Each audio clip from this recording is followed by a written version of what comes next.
De nos jours, émigrer au Canada n'est pas une chose facile. Les lois et règlements, les critères de sélection représentent une course à obstacles que seuls des experts peuvent franchir. Vous pensez immigration? Pensez Vision Max Service Immigration. Pour immigrer, travailler, étudier au Canada ou pour tout simplement visiter le pays, parrainer un conjoint, une conjointe, un parent, contactez Vision Max Service Immigration ou un consultant canadien accrédité en immigration, François-Jean Denis, étudiera et suivra votre dossier avec vous à chaque étape pour des résultats à la hauteur de vos attentes en immigration. Vision Max Service Immigration. 438-876-9398. 438-876-9398. Tout savoir sur l'immigration, dites-vous? Ok. Cette émission de Vision Max Service présentée par Jean-Denis, consultant en immigration, j'imagine aisément que vous avez un parent ou un ami qui projette d'immigrer au Canada ou qui entend tout simplement obtenir un visa de visiteur ou d'étudiant ici. Bon, c'est votre propre statut que vous voulez clarifier. Peu importe, vous avez choisi la bonne émission. Tout savoir sur l'immigration est présenté sur nos ondes le samedi entre 18 et 19 heures. Dites-le à tous, mais surtout, ne la manquez pas. Ne la manquez pas. Ne la manquez pas.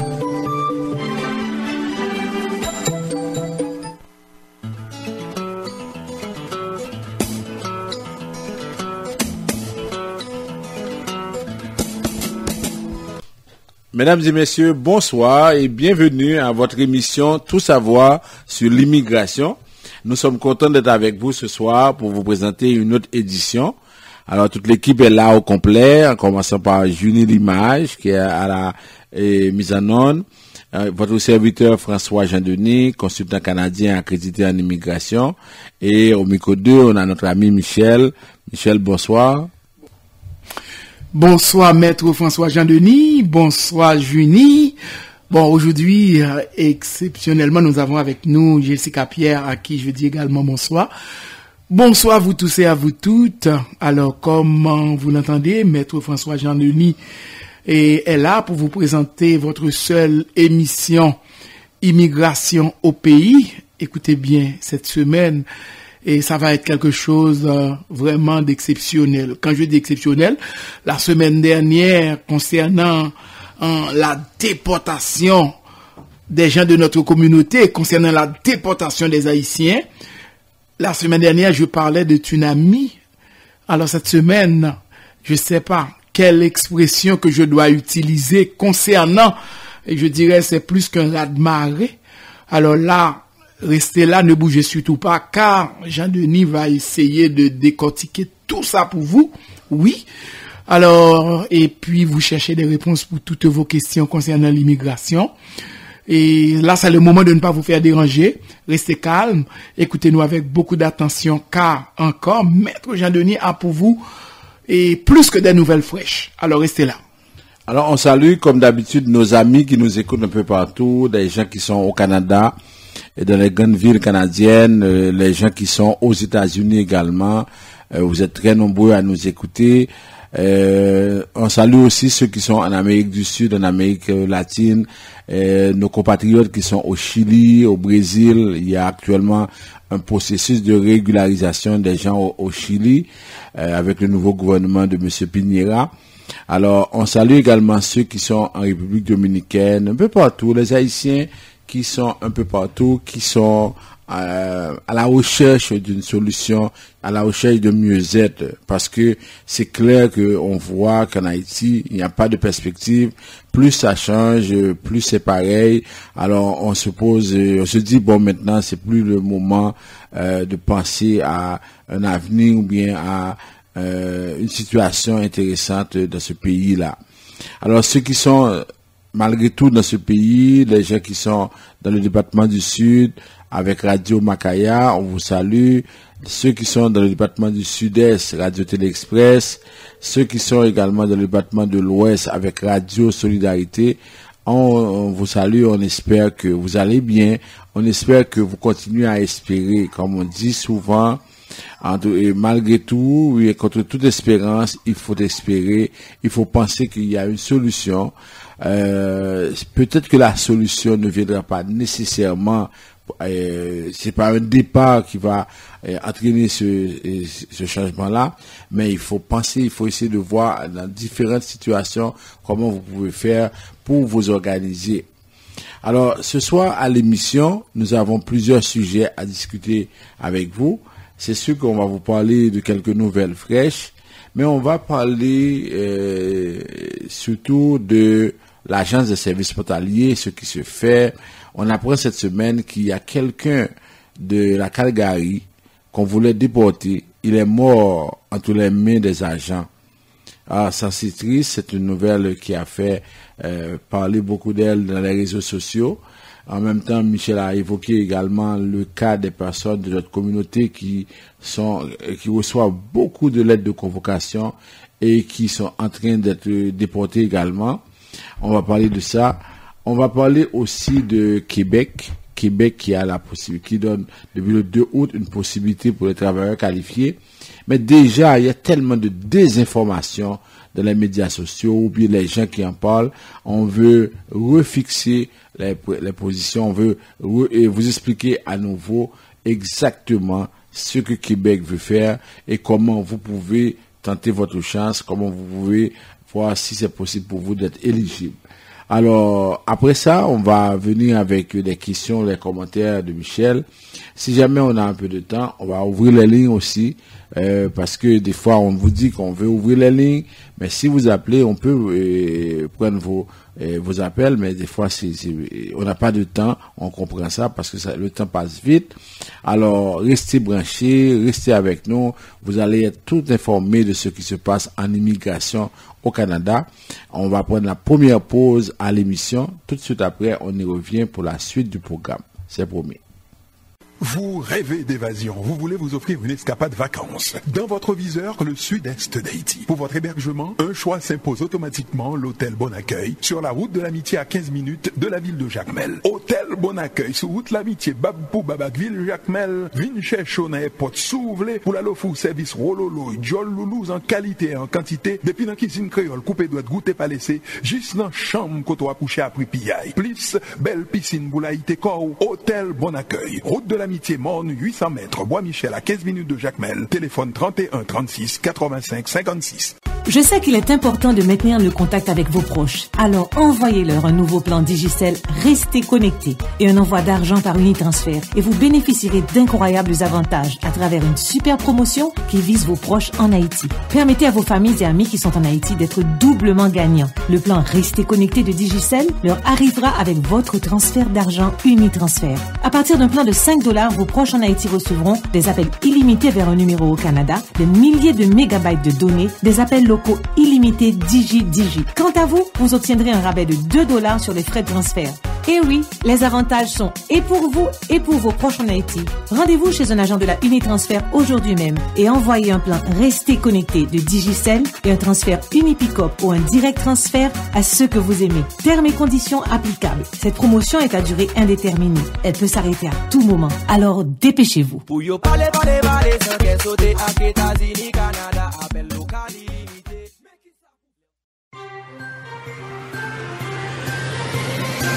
Pour rester connecté avec l'actualité chrétienne de Montréal et du monde, une seule adresse, www.radioéclat.com.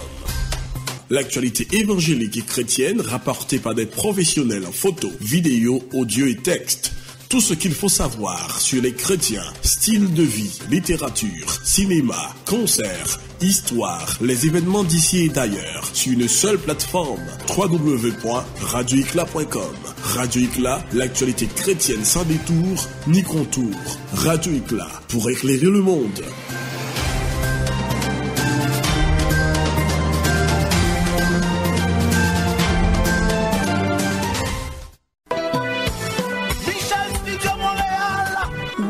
Bob, les temps sont durs. Michel Studio de Beauté pense à ses clients. Pour vous les belles créoles, lavage simple $20, permanente $35. Et pour vous messieurs, coupe pour enfants $8, adulte $10. Lundi et mardi. Allez vite car c'est pour un temps limité. 91 37 P9 au coin de la 46e. Téléphone 514 321 9415.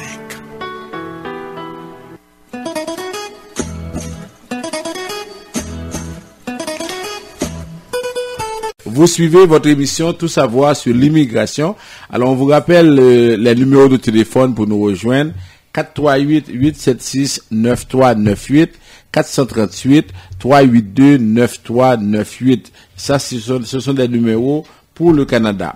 En Haïti, 2 autres numéros, 48-20-78-18, et 48-20-78-18, 22-09, 76-82.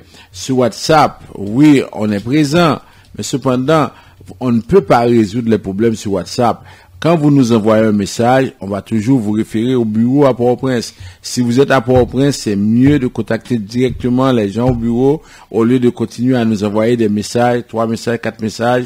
Ça veut dire que c'est qu'on ne peut pas répondre à ces messages-là. Et souvent, ce sont des questions que vous posez sur la procédure, des choses comme ça. Alors on vous dit, contactez directement le bureau à Port-au-Prince. Sur le site internet www.visionmaxservice.com, on a des mises à jour qui se font régulièrement. Il y a des choses que vous pouvez voir, des informations que vous pouvez avoir déjà en visitant le site.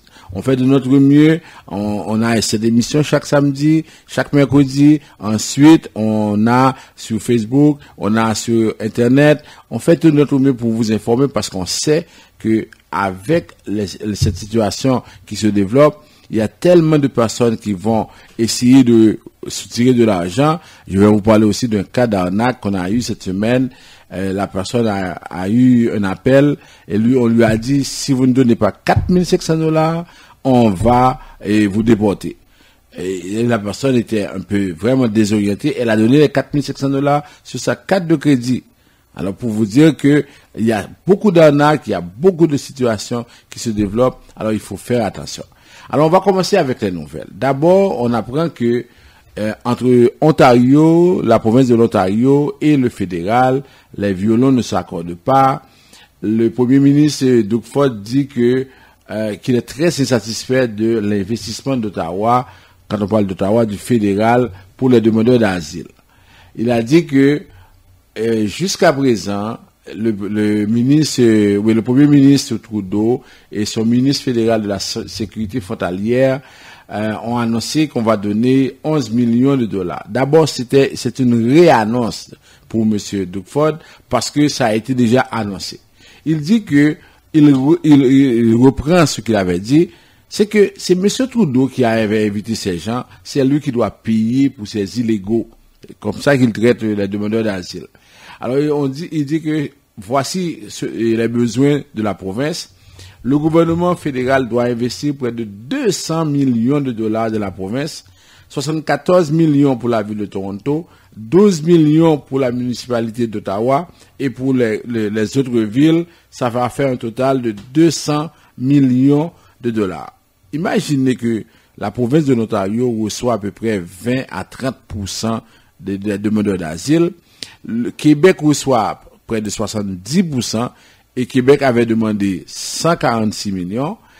La province qui reçoit 30% demande 200 millions. Alors c'est pour vous montrer que comment la situation entre les deux paliers de gouvernement, ça ne fonctionne pas bien. Et là maintenant c'est une querelle. Qui va faire les frais de tout ça? Ce sont les demandeurs d'asile. L'école doit recommencer la semaine prochaine en Ontario. Ce qui se passe, c'est qu'il y a des écoles qui avaient hébergé des demandeurs d'asile. Là, il y a près de 450 demandeurs d'asile qu'on doit relocaliser rapidement parce qu'il y a l'école Centennial qui avait accueilli ces gens-là. Alors, on doit les mettre dehors pour pouvoir trouver un espace. Alors, avec une tendance, avec des positions comme ça, c'est sûr que la province ne fera pas grand-chose pour accueillir les demandeurs d'asile. Maintenant, autre nouvelle. On apprend qu'il y a un couple qui est à Cuba. Madame s'est mariée à ce Cubain et les deux vivent apparemment une vie assez intéressante. Ils ont des compagnies qui fonctionnent très bien. Monsieur qui s'appelle Juan Carlos Osorio Guzman a des contrats avec le gouvernement cubain. Ça fait la 6e fois qu'il fait une demande de visa de visiteur. On lui a toujours refusé parce qu'on dit que lui, il ne va pas retourner s'il vient au Canada. Alors, ils sont mariés depuis 5 ans. Madame Langlois, qui est l'épouse, dit que on ne veut pas habiter au Canada parce que on a trop d'activités commerciales là-bas. On veut rester à Cuba. C'est pourquoi elle n'a pas fait la demande de parrainage pour son mari. Alors, elle veut seulement avoir un visa de visiteur pour faire visiter le Canada, pour faire visiter monsieur ici, parce que au moins monsieur pourra connaître son pays et puis rencontrer ses parents également. Mais le Canada a toujours refusé. Actuellement, on se dit, est-ce que cette famille-là a un recours? Alors, techniquement, dans ce cas-là, c'est très difficile, parce que normalement, on n'a pas, quand il s'agit d'une décision de refus pour une demande de visa de visiteur permis d'études, on n'a pas un recours vraiment. On peut aller à la Cour fédérale, mais quand on va à la Cour fédérale, c'est en 2 étapes. On doit d'abord demander l'autorisation pour y aller, et ensuite, on sait que généralement 98% des cas sont refusés, et ça coûte beaucoup d'argent. Est-ce que effectivement ça vaut la peine de faire toute cette démarche quand on sait que l'agent qui prend sa décision va documenter, et s'il dit que moi je n'ai pas la conviction que monsieur va retourner, ça c'est subjectif, qui est basé sur des faits objectifs, et personne ne peut convaincre cet agent à accepter. Si le consul général, ou bien si un député, un ministre veut, par exemple, donner le visa, lui, il va prendre cette responsabilité-là, mais l'agent qui traite le dossier a le droit de refuser. Et c'est ça un peu la situation. Dernièrement, on disait que le visa canadien est devenu une loterie. Ça veut dire que, oui, les dirigeants, le Premier ministre parle d'ouverture, mais dans la réalité, c'est faux. On refuse les gens, ça veut dire en quantité industrielle. C'est vraiment une situation très difficile. On ne sait pas pourquoi le Canada adopte cette position-là, mais on refuse les gens. Pendant ce temps, on apprend que des étudiants saoudiens s'apprêtent à quitter le Canada parce qu'il y a, comme vous savez, une querelle diplomatique entre le Canada et l'Arabie saoudite. L'Arabie saoudite a demandé à tous ces étudiants de s'organiser pour quitter le Canada le plus vite possible. C'est la chaîne de télévision saoudienne Al Arabiya qui a annoncé ça. Et on demande à ces étudiants-là de s'orienter soit aux États-Unis, soit par exemple en Europe, en France, dans d'autres pays, mais ils ne doivent pas rester au Canada depuis que la ministre des Affaires étrangères, Mme Chrystia Freeland, avait ordonné la libération immédiate de la sœur de Raif Badawi. Elle s'appelle Samar Badawi. Alors, le gouvernement saoudien n'a pas appris ça, n'a pas accepté cette intervention. Et dans un premier temps, il a déclaré persona non grata l'ambassadeur, il a rappelé son ambassadeur, ensuite il a demandé à ses 5000 étudiants ici au Canada de quitter, et en plus de ça, il demande à des patients, à des médecins. Il y a presque 220 médecins qui travaillaient un peu partout au Canada qui doivent quitter. Alors, ça veut dire que c'est une situation assez difficile. Tout ça, c'est pour montrer comment, lorsqu'un pays est organisé, imaginez, le prince héritier fait une annonce, il dit à tous les étudiants de quitter. On ne pose même pas de questions. On sait que c'est une autorité, on respecte ce que le prince dit. On demande aux médecins, on demande aux patients. Imaginez comment cette communauté-là est organisée. On demande aux patients de quitter pour aller ailleurs. On fait ça. Alors, c'est comme ça qu'on agit, c'est comme ça qu'on fonctionne. On n'est pas d'accord avec cette décision-là, mais ça, ce que ça nous démontre, il y a des communautés qui sont bien organisées et dans lesquelles on peut passer des mots d'ordre. Moi, je vous ai expliqué ça. Dans la communauté chinoise, les gens disent que quand on est aux études, on ne peut pas se marier. Parce que l'idée est à circuler, on dit que vous venez étudier ici, vous n'allez pas vous marier. Allez dire ça à un jeune noir. Allez dire ça à un jeune haïtien, que si vous êtes aux études, vous ne pouvez pas vous marier. Vous voyez, il va vous demander d'aller vous promener parce que vous rentrez dans sa vie. Alors que c'est comme ça qu'on bâtit une communauté. Ça veut dire qu'on respecte des normes. C'est comme on dit, c'est un lacour, il y a un chef et ce chef-là il donne les principes. On ne peut pas fonctionner sans des directives très claires, sans une autorité qui fixe les normes, et c'est comme ça que ça se fait dans les villages en Afrique, ça se fait un peu partout, mais malheureusement avec la démocratie, on a tendance que tout le monde prend les décisions et puis c'est la pagaille et puis on n'arrive nulle part. Toujours en parlant du Saoudien, mais dans un autre dossier, il y a un Saoudien qui était menacé d'expulsion. Alors, lui là, il a une chance extraordinaire, ça nous permet de rentrer avec le dossier des déportations. On l'avait menacé. Il devait quitter le jeudi, le 9 août, il devait quitter le Canada. Il s'appelle Hussein Abdullah. Il se trouvait dans un centre de prévention de l'immigration de Laval. Il a été hospitalisé mardi et il se trouvait dans cette situation, il allait être déporté.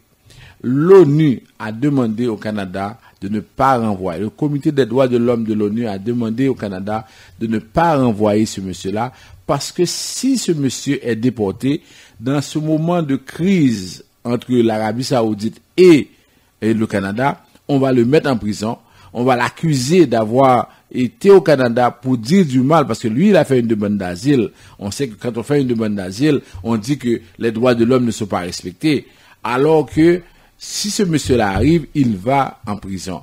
Heureusement que le Canada a entendu la voix du comité de l'ONU. Alors, sa demande, par exemple, a été, par exemple, acceptée. Et encore aujourd'hui, on a libéré ce monsieur-là. Et ce monsieur a obtenu sa résidence et c'est bien. Alors, la morale de l'histoire, vous voyez, pour des cas, on intervient. On a, par exemple, le comité de l'ONU qui est informé d'un cas au Canada. Mais, dans d'autres cas, quand il s'agit d'une quantité industrielle qui est déportée, on n'en parle pas. Ça veut dire que, comme disait La Fontaine, selon que vous soyez blanc ou noir, alors les jugements de cour vont être favorables ou défavorables. Alors, on comprend tout ça. Autre nouvelle, on apprend également que l'Agence des services frontaliers mène une enquête à l'île du Prince-Édouard contre des gens qui auraient utilisé des adresses de complaisance pour obtenir la résidence permanente au Canada. Alors, vous savez que quand vous faites une demande de résidence permanente, c'est que vous avez le formulaire annexe A antécédent déclaration où on vous demande vos adresses pendant les 10 dernières années. Alors, si vous ne le savez pas, lorsque vous donnez ces adresses-là, la GRC, les autorités policières enquêtent sur vos adresses pour savoir si oui ou non vous habitez à cette adresse-là. Malheureusement, ce qui s'est passé, c'est qu'il y en a qui ont donné ces adresses de complaisance, par exemple à Charlottetown, et imaginez plus de 462 personnes dans un programme des candidats des provinces ont donné 2 adresses qui appartenaient à 2 immigrants chinois. 462 personnes ont donné 2 adresses. Ah, les Chinois là, je ne savais pas que vous ressembliez un peu à certaines communautés. Parce que 462 personnes, c'est clair que on allait voir quelque chose ne fonctionne pas. Alors, et là maintenant, on est en train de mener une enquête et je vous le dis, si vous avez l'intention de donner une fausse adresse, vous risquez de perdre votre résidence, parce que si on vérifie, parce que je me rappelle, j'ai un client qui avait donné une adresse, on a refusé sa demande parce que l'adresse coïncidait avec une église. On lui a dit, est-ce que vous habitez à l'église? Et il était vraiment étonné, il a dit, comment vous savez? Ah, mais à partir de l'adresse, on voit que ça correspond à une église. Alors vous voyez que rien ne se fait au hasard, il faut faire attention. Autre nouvelle, et toujours ça concerne les douaniers, l'agence des services frontaliers. Alors, on sait que pendant la période des vacances, vous voyagez. La semaine dernière, je vous en ai parlé, j'ai reçu des appels concernant les fouilles qu'on fait sur votre cellulaire et quand vous êtes au point d'entrée. Alors, il y en a qui disaient que non, on n'a pas le droit parce que c'est ma vie privée, j'ai le droit d'avoir sur mon cellulaire tout ce que je veux, et je peux avoir la pornographie, je peux avoir n'importe quoi, c'est mon cellulaire, c'est moi qui paye, ça m'appartient. Non. Quand il s'agit de sécurité d'un pays, votre vie privée passe après. C'est la sécurité d'abord du pays et votre vie privée. Et c'est très important, les agents douaniers ont le droit de fouiller votre cellulaire, que vous soyez blanc ou noir, que vous soyez canadien, que vous soyez résident permanent, que vous soyez un étranger.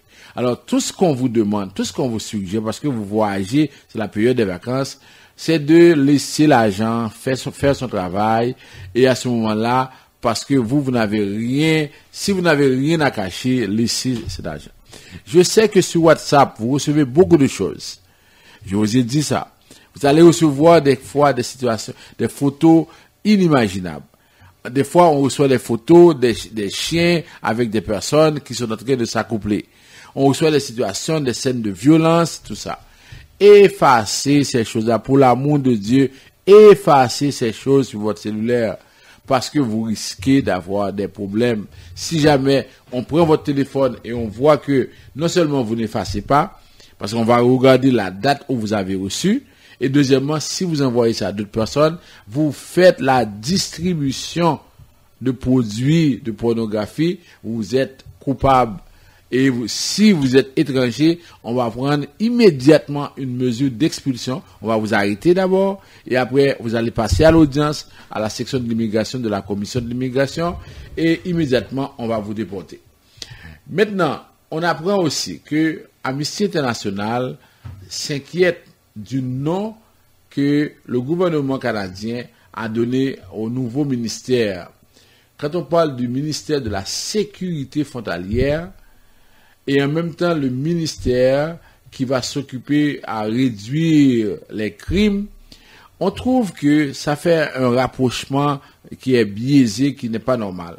Comment M. Trudeau peut-il choisir, non seulement le personnage aussi, monsieur qui est le ministre de M. Blair, qui est ministre de la sécurité frontalière, était un ancien policier de la ville de Toronto. C'est quelqu'un qui avait toujours des problèmes, qui ne respectait pas les droits des autres. Et là, c'est lui qui devient ministre à ce ministère. En même temps, le nom fait problème.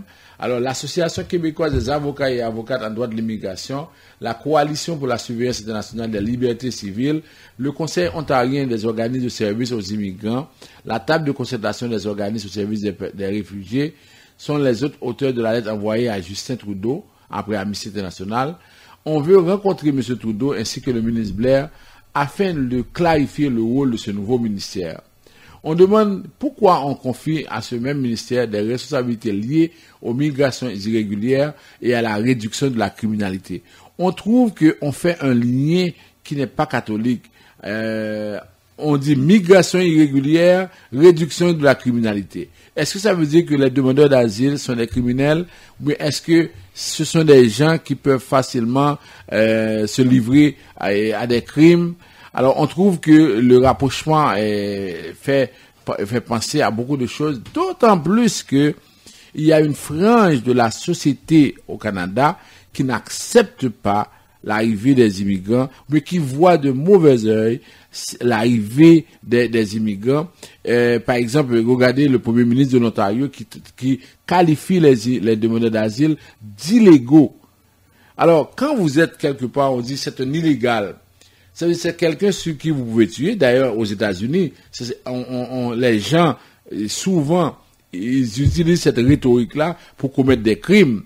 Si c'est un illégal, ça veut dire c'est quelqu'un qui n'a pas de droit. C'est quelqu'un sur qui je peux faire n'importe quoi parce qu'il n'a pas de droit. Alors, quand ce sont des dirigeants qui qualifient les demandeurs d'asile d'illégaux, quand vous créez un ministère dont l'un des objectifs est de réduire la criminalité et de surveiller les frontières, au moment où il y a des gens qui rentrent sur la frontière, vous faites un lien.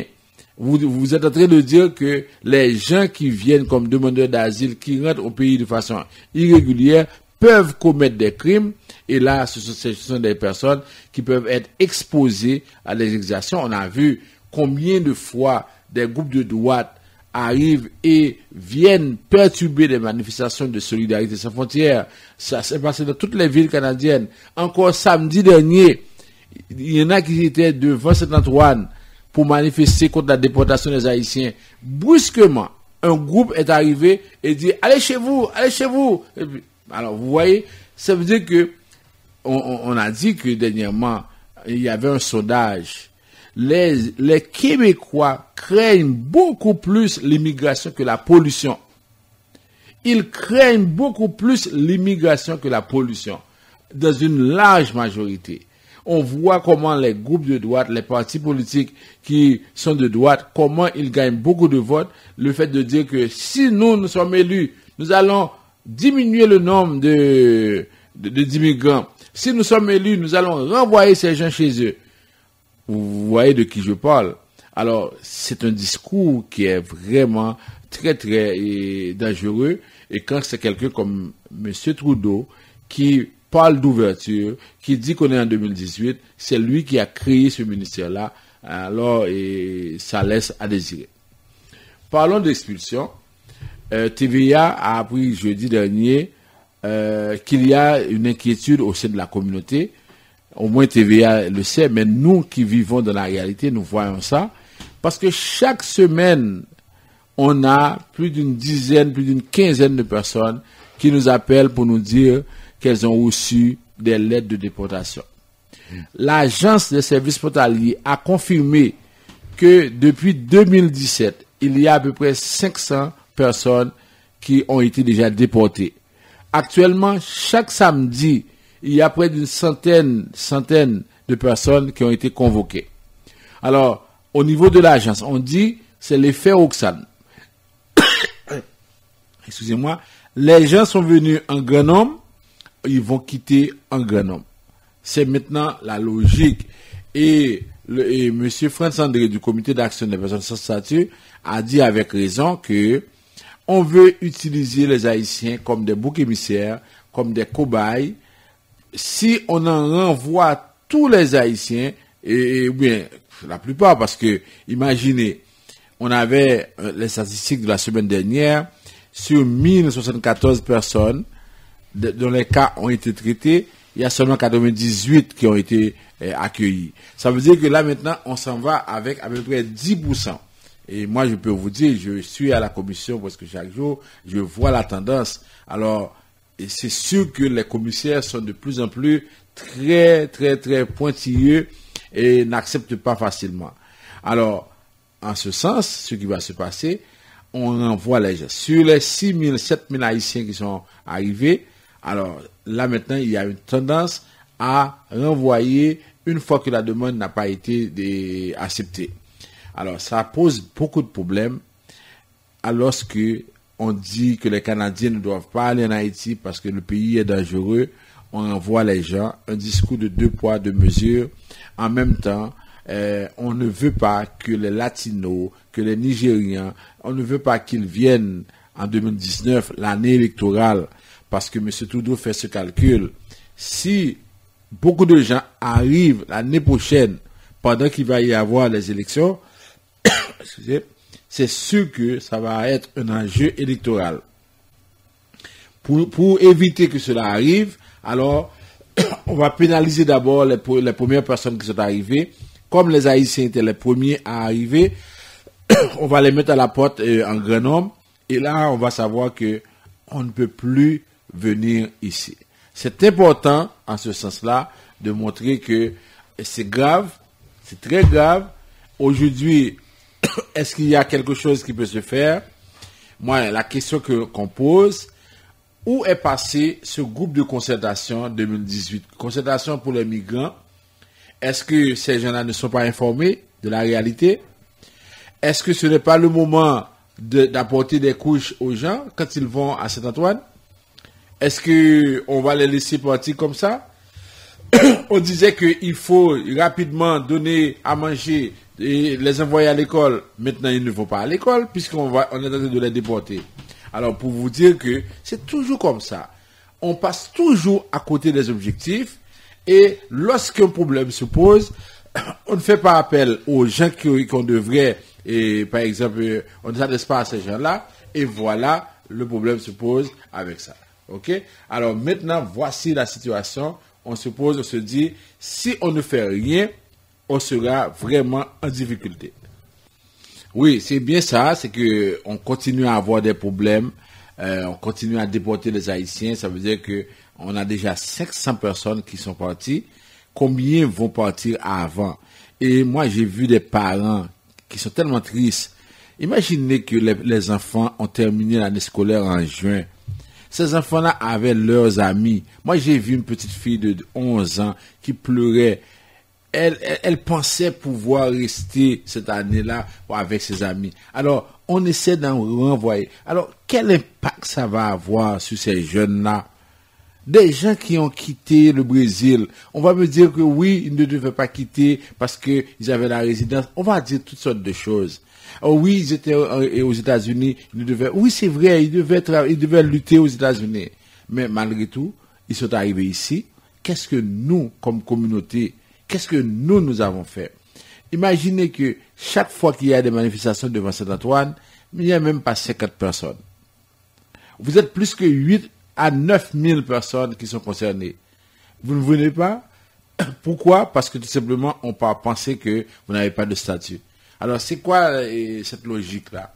Alors, vous préférez retourner, alors que si on était 2 000, 3 000, 5 000 devant Saint-Antoine, à ce moment, le gouvernement aurait compris quelque chose. Mais en quoi ça va déranger le gouvernement si on laisse les gens faire leur demande de considération humanitaire? En quoi ça dérange? Comme disait l'autre, est-ce que ça dérange? Mais c'est ça encore la situation. L'année prochaine, ces mêmes personnes qui ont fait partie de ces gens-là, on va venir nous frapper à nos portes. Ah oui, votez pour nous, parce que c'est avant de la marcher. Ou bien on va dire la même chose. Puis, qu'est-ce qu'on a fait? Personne ne dit rien et on continue à vivre cette situation-là. Et autre chose, une nouvelle qui peut être un peu rassurante pour les Haïtiens qui sont aux États-Unis, on apprend qu'il y a 100 législateurs américains qui demandent à Donald Trump le rétablissement du TPS. Alors, le sénateur américain Bob Menendez, membre du comité des relations extérieures du Sénat, le congressiste Elliot Engel, membre du comité des affaires étrangères de la Chambre des représentants, et ont dirigé le 2 août dernier un groupe bipartite de 110 membres du Congrès pour demander à l'administration Trump de rétablir le statut de protection temporaire pour des centaines de milliers d'immigrés résidant légalement aux États-Unis. On dit que les avertissements de l'ancien secrétaire d'État, M. Rex Tillerson, n'étaient pas corrects. Il a ignoré à l'époque que des déportations massives pourraient déstabiliser la région. Alors, ça va créer une nouvelle vague pour ces sénateurs-là, pour ces parlementaires.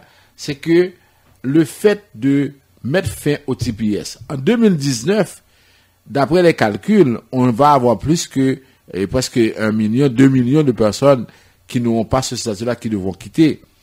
Alors, les parlementaires disent que si ça se fait, maintenant, le phénomène du boat people va recommencer et ça va créer encore plus de sécurité parce que dans le boat people, on va trouver des gens qui ont été déportés, des gens qui ont changé de nom.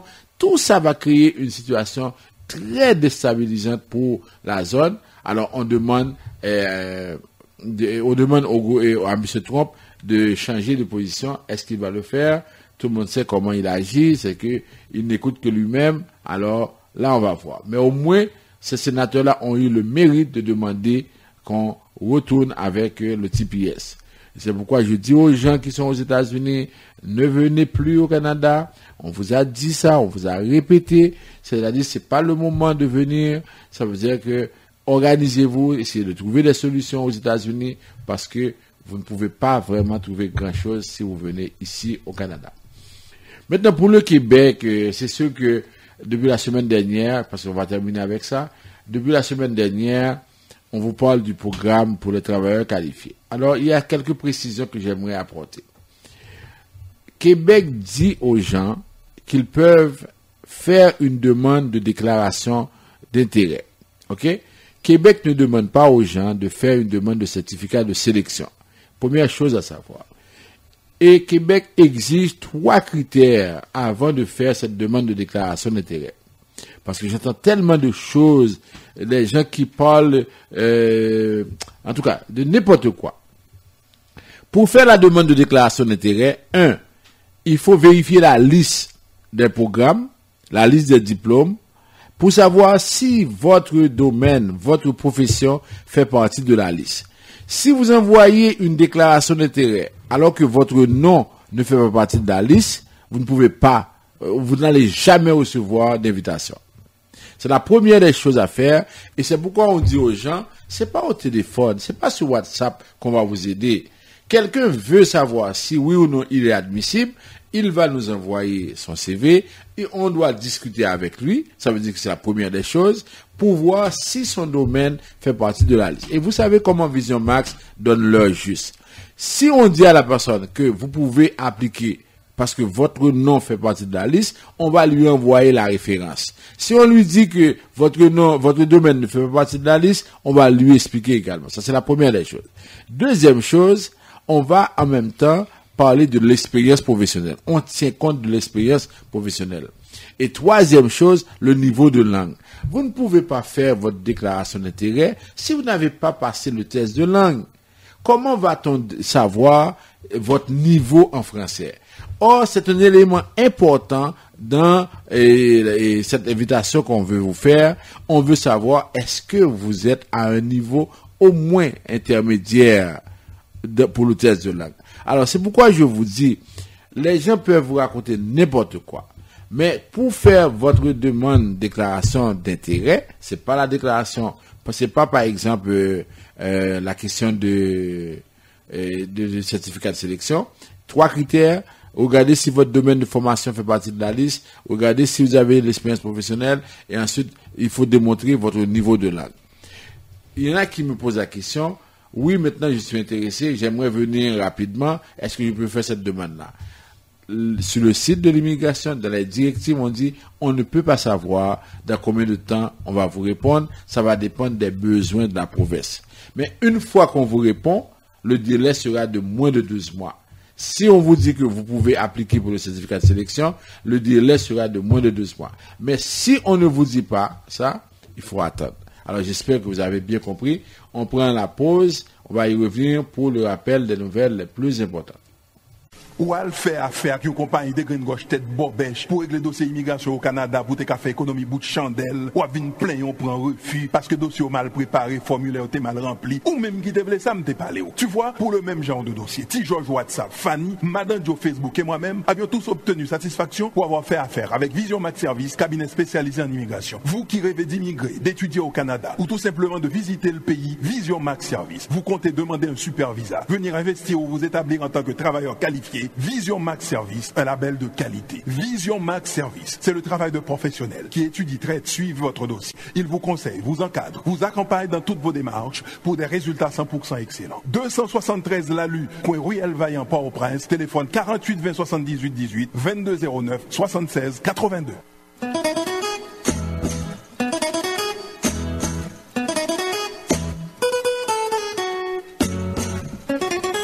Vous suivez votre émission Tout savoir sur l'immigration. Alors, on vous rappelle les numéros de téléphone 438-876-9398. Ensuite, 438-382-9398. En Haïti, c'est 48-20-78-18, 22-09-76-82. Alors, rapidement pour les nouvelles, d'abord, j'aimerais vous dire que pour la question de carte de résidence, si vous voyagez, organisez-vous pour avoir votre carte de résidence valide. Ensuite, pour la question de citoyenneté, les gens qui veulent passer l'examen de citoyenneté, on peut vous aider à préparer l'examen. Ensuite, ceux qui veulent, par exemple, envoyer leur demande, si vous voulez éviter que votre dossier soit retourné, alors vous passez nous voir, on va vous aider avec la citoyenneté. Pour les questions de visa de visiteurs, pour les gens qui veulent inviter, oui, vous pouvez faire. Jusqu'à présent, on est en été jusqu'au 21 septembre.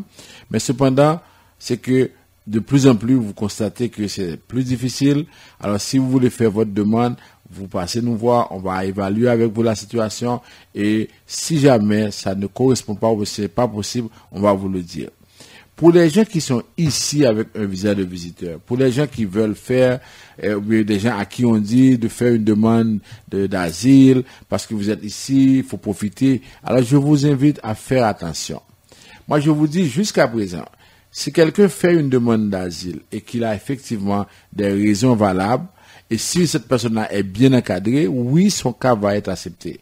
Mais cependant, quand c'est quelqu'un qui vous dit, ah oui, tout le monde a fait tout, et puis ça, bon, et on va saisir, ouais, on va avoir le même résultat avec tout le monde. Et nous connaissons le résultat avec tout le monde, ça veut dire résultat pour là pas bon. Faut résultat pour là différent de tout le monde. Alors, ce qu'on vous dit, c'est que avant même de penser à faire une démarche comme ça, vous nous parlez, on va discuter avec vous, et avec ça, on va effectivement vous expliquer comment ça se fait. Je prends souvent l'exemple du baccalauréat. Il peut y avoir 100 000 candidats au baccalauréat. Il y en a qui vont réussir, il y en a qui vont échouer. Mais si vous ne voulez pas faire partie de la liste des personnes qui vont échouer, il faut un encadrement. Il faut non seulement avoir une cause, il faut être persécuté et en même temps, il faut avoir un encadrement en bonne et due forme. Maintenant, parlons des questions qui ont à voir avec la demande de résidence permanente. Mais avant le permis d'études, si vous avez l'intention de faire une demande de permis d'études pour vos parents également, alors tout ce qu'on vous dit, c'est que vous faites appel à nous. Nous allons vous aider à pouvoir faire venir, que ce soit au niveau primaire, secondaire, universitaire, professionnel, universitaire, on est en mesure de vous aider à faire venir vos parents. Après ça, maintenant, parlons de questions qui ont à voir avec, je dirais, la demande de résidence permanente, travailleur qualifié. On vous a expliqué ça pour Québec. Pour Entrée Express, c'est un peu la même chose. Tout ce que vous avez à faire, c'est de pouvoir nous contacter et puis de préparer votre CV. Nous allons vous aider. Ensuite de ça, on a par exemple la question de parrainage pour les gens qui veulent parrainer leurs parents. Tout ce qu'on vous dit, oui, et pour les parents, c'est que on parle de père, mère, grand-père et puis grand-mère. Ça, il faut attendre le 1er janvier avant de le faire. Mais s'il s'agit de parrainage de conjoint de fait, ensuite de partenaire conjugal, ménage pas là-dedans, fiancé pas là-dedans. Alors, il est temps que vous sachiez que on ne peut pas parrainer une fiancée. On ne peut pas parrainer une copine. OK? Alors, souvent, les gens disent, oh, mon petit bout en bas là, est-ce que je peux parrainer? C'est non. Il faut ensuite démontrer que la relation, elle est vraie, elle est authentique. OK? Alors, c'est ça notre travail pour vous aider à démontrer que la relation, elle est vraie, elle est authentique. Maintenant, pour les questions de considération humanitaire, en plus, nous a posé question, oui, est-ce que nous avons fait demande humanitaire et nous connaissons leur fin refusé, faut attendre 12 mois, et après date au refus, et sous un appel, c'est 12 mois après date ça. Cependant, il y a deux exceptions. Si vous avez Timoun et vous avez démontré que ça peut l'affecter Timoun, oui, vous avez fait demande humanitaire là.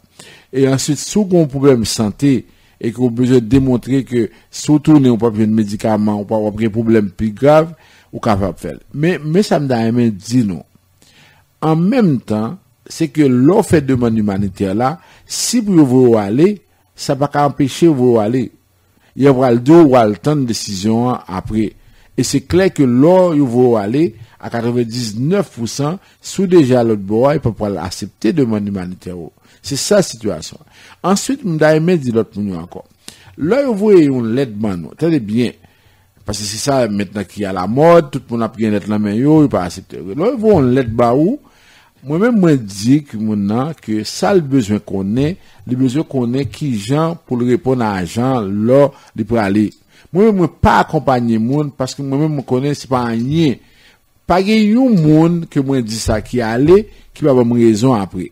Parce que là, moun nan dit ou bal 500, bal 1000 pour aller avec lui. Moun nan chita là, il pas répondre à rien. Ça veut dire, est-ce que, gen moun qui dit oui, ou connaît, moun nan peur, mais quand même, l'on accompagner son support, son force. Alors, pour le bail $500, pour le bail $1000, pour moun chita bon côté, ça veut dire force ça, mes amis, avec $600, ou t'as pris force ça, ou t'as bon pile lettre, ou t'as fait un pile bagage, comme si vous pas avoir besoin, là, tout bail ça, Alors, ça me veut dire par là, c'est que, c'est pas nécessaire. Mais faut qu'on ait qui vient pour répondre question, Alors, nous-mêmes, nous disons, si que, par exemple, ou organiser, ou à le faire, ou pour aller, ou qu'à rencontrer avec nous, n'a pas expliqué qui vient pour répondre. Deuxièmement, là, ce notre bois, gen ça les demandes de sursis au renvoi. Si on moun yo bon date pour quitter, seule façon pour quitter, c'est soit que ou même au fond demande dans cour fédéral. Mais mes amis, attendez bien. Agent yo dit nous ça. 99% la demande nous fait yo pas réussi, yo pas d'accord. Parce que cour fédéral a deux critères pour l'accepter. D'abord, est-ce que moun sa a un problème de santé? Est-ce que gon ti moun qui en danger? OK? C'est comme ça que vous pas laisser regarder ça. Avant pour vous faire traiter dossier là, faut demander une demande d'autorisation. Moi, en pile monde qui dans situation ça, qui va même gagner l'argent, qui coûte monde qui dit en pile fois avocat blanc yo qui centre-ville yo, qui prend 3000, qui prend 4000, qui prend 5000 $ la main yo pour dire oui, m'a pas le faut arrêter. Mais c'est nous de toute façon, moi expliquer nous pas vle quoi, c'est cet homme après ça, moi pas que jamais moi yon monde qui rive qui allait et qui rive par exemple accepter avec ça. Bon, Michel est déjà de retour et il sourit. Alors, Michel, à vous. Bon. Oh my God. Quelles sont les questions? C'est intéressant. Michel? Alors, Maître Jean-Denis, félicitations pour l'émission. Bon, présentement, Maître Jean-Denis, moi, je suis en train d'écouter l'émission. Et 5 sur 5, je vis en Haïti. Mais aujourd'hui même, j'étais en train d'écouter les nouvelles que le Canada a besoin plus de 100 000 personnes. Il y a plus de 100 000 emplois disponibles qui ne sont pas occupés. Des emplois qui cherchent des professionnels pour combler ces postes. Le Canada, il y a vraiment une carence de main-d'œuvre. Alors que le pays, ils sont en train de retourner les gens. Certains professionnels, parce que moi j'ai un ami, c'est un banquier, il est comptable de profession, on travaillait à la même banque en Haïti, présentement je travaille encore à la banque. Lui, il a pris sa chance et l'automne dernier est rentré au Canada. Présentement, il vient de recevoir sa lettre de déportation. Très bientôt, il va retourner en Haïti. Je trouve ça vraiment désolant. À partir de là, le Canada, quand même, c'est un pays pour qui j'avais beaucoup de respect. Mais moi, je me demande sur quels critères il se base pour retourner les gens. Parce que pendant que le pays a un grand besoin de main-d'œuvre, ils sont en train d'expulser certains professionnels haïtiens, des gens avec beaucoup de connaissances qui auraient pu vraiment aider ce pays. Ils sont en train de les retourner. Je trouve ça vraiment désolant. Moi, je me demande, est-ce qu'il y a vraiment des Haïtiens à Montréal? Est-ce qu'il y a des Haïtiens valables dans ce pays? Et est-ce qu'il n'y a pas des gens qui peuvent, en quelque sorte, vraiment placer ces choses sur le tapis ou parler? Comment est-ce qu'on peut accepter? Je sais que le Canada, c'est un pays de loi, de droit. Mais quand même, je trouve ça vraiment désolant. Bon, et c'est sûr que c'est triste, mais cependant, il faut dire dans un premier temps également que les gens, en faisant une demande demande d'asile, ils savent aussi qu'ils sont exposés à la déportation parce qu'il y a une mesure d'interdiction de séjour qui est faite. Nous, on ne dit pas qu'on devrait accepter tout le monde, mais on dit que les gens sont venus et au moins on pourrait leur donner la possibilité de faire une demande de considération humanitaire. Si ça ne fonctionne pas, ok, ça ne fonctionne pas. Mais lorsque, par exemple, on constate ce qu'on appelle un marché pressé pour voir moun aller avant l'école ouverte, un marché pressé avant 2019, année élection arrivée, nous trouvons que c'est vraiment difficile avec ça. Mais moi, si puis, je peux... Et puis, ou d'ici pas de monde, c'est là vraiment pour nous ouais, qui réunion qui t'a supposé faire entre soi-disant leaders dans la communauté. Est-ce qu'il y en a? Bon, pas connaître Michel, ou là, avant, depuis longtemps. Attention, Jean. Non, mais sauf que, bon, peut-être on pourrait parler pour les politiciens. Moi, je le dis toujours haut et fort. Moi, je suis un homme d'affaires. Je suis pas un politicien. C'est ça, on devrait peut-être poser cette question-là aux politiciens. Et même moi, je suis en train de constater ce que dit cet intervenant, c'est la vérité, c'est plus que la vérité. On est en train de, vraiment, on se sert des Haïtiens comme bouc émissaire. Très bientôt, il arrive des élections, alors qu'on veut montrer, on veut prouver aux autres partis que peut-être le parti en place est en train de bien faire son travail. Mais on a utilisé, je vais le répéter vraiment, on a utilisé les Haïtiens pour donner des exemples. Parce qu'il n'y a pas, oui, on retourne d'autres races, mais on peut retourner une personne, deux personnes. Non, mais c'est la façon de faire, et on pourrait, par exemple, se préparer, on dit, bon, ok, on va les retourner, voici un calendrier ou bien, mais on fait ça et puis on dit c'est l'effet Oxade et puis il faut vraiment, comme on dit, il y a un thème pour le plancher, et même débarrasser le Jean, plancher. moi je vais vous dire quelque chose, et surtout la masse des Haïtiens qui sont rentrés l'automne dernier, ces gens-là, ils sont en train de faire des travaux que les Canadiens, les Québécois n'allons jamais faire ces genre de travaux. Vraiment travailler dans des chambres froides, qui vont travailler dans les champs, faire pour des cueillettes de pommes, de carottes, et gens mais passent. Michel, c'est pas, on recherche des gens qualifiés, mais pas nécessairement des personnes comme ça. Oui, on mais avoir ce des sont Européens, des Chinois. Mais ils vont pas faire ces gens de job. Ils vont pas les faire. On ne recherche pas nécessairement. Ils vont pas les faire, Jean. Alors il devrait avoir au moins quelqu'un qui en quelque sorte, qui devrait se tenir debout et dire, regardez bien, là maintenant, on est en train de retourner ces gens-là. Alors maintenant, on est en train de fermer les compagnies en région.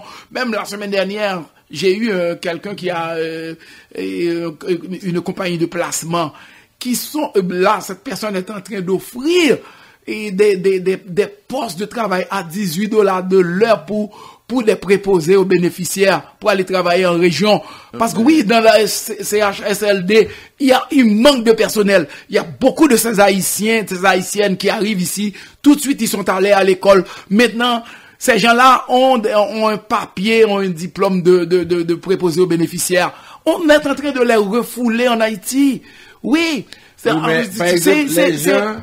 injuste, c'est inacceptable, c'est inadmissible. Mais Michel, monde qui prend un poste leader, qui a essayé et qui prend la communauté en otage, c'est eux-mêmes, c'est dans le gouvernement qui a mangé, c'est eux qui ont subvention, c'est eux qui organisent une association. Alors, comment on peut demander, est-ce que vous pensez que une association côté ce gouvernement qui finance, ou pensez que il va camper pour ta dire, il va faire manifestation pour participer, il va demander un bagage comme ça? Lors des réunions, il va demander pour plus de subventions pour remplir le formulaire. Mais tout formulaire, ça a été fini rempli. Et c'est quoi les résultats? Alors, c'est toujours comme ça. Et moi, je pense que l'Arabie Saoudite, par un exemple là, même si nous ne sommes pas d'accord avec ça, le fait. Non, mais nous-mêmes, nous pas l'argent. Démontrer très clairement que nous-mêmes pas l'enjouette, ça. Ça veut dire que vous démontrez que vous avez une solidarité entre eux, et avec ça, mais ça a fait. Alors, c'est dommage, mais qui sont venus pour nous dire? Par exemple, dans un contexte comme ça, c'est que, il y a vraiment gens aller, il y a des gens qui font attention, il y a des gens qui font ça, il y a des gens qui se stressent. Vraiment, c'est triste. Et chaque Haïtien, combien de monde que dit bail manger, alors ça veut dire que ces gens qui veulent aller, et c'est incroyable. En tout cas, merci beaucoup d'avoir été à l'écoute. C'est tout pour aujourd'hui. On se revoit la semaine prochaine pour une émission similaire. Alors, l'émission que vous venez d'écouter est une courtoisie de Vision Max Service. Pour trouver Vision Haïti, l'adresse du bureau 273, l'allure au coin de Riel Vaillant. Le téléphone est 48 20 78 18 et à Montréal, c'est 438 876 998. C'est aussi une courtoisie de Michel Studio, mesdames. Et vous voulez être plus belle, les belles créoles, vous passez au 91 37, puis 9 au coin de la 46e. Messieurs, faites la même chose. Et pour envoyer votre transfert d'argent pour votre famille en Haïti, et passez chez Michel, vous allez faire votre transfert avec le seul leader dans ce domaine qui est Cam Transfert, qui a plus de 34 ans d'expérience dans le domaine de transfert d'argent et de nourriture, et pour envoyer des minutes pour votre famille partout. Puis, il ne faut qu'un de la 46e, visiter notre page Facebook, Michel Studio de Beauté, et sur Instagram, Michel.studio. Un seul numéro de téléphone, 514-321-9415, 514-321-9415. Alors, il ne reste qu'à dire merci à notre excellente technicienne, Madame Junie Limarge. Merci à vous-même à la maison, Maître Jean-Denis, merci pour les conseils. Alors, revenez-nous la semaine prochaine, même heure, même station, votre seul 1410 AM. Merci encore une fois de plus. Merci Junie. Bonne fin de semaine.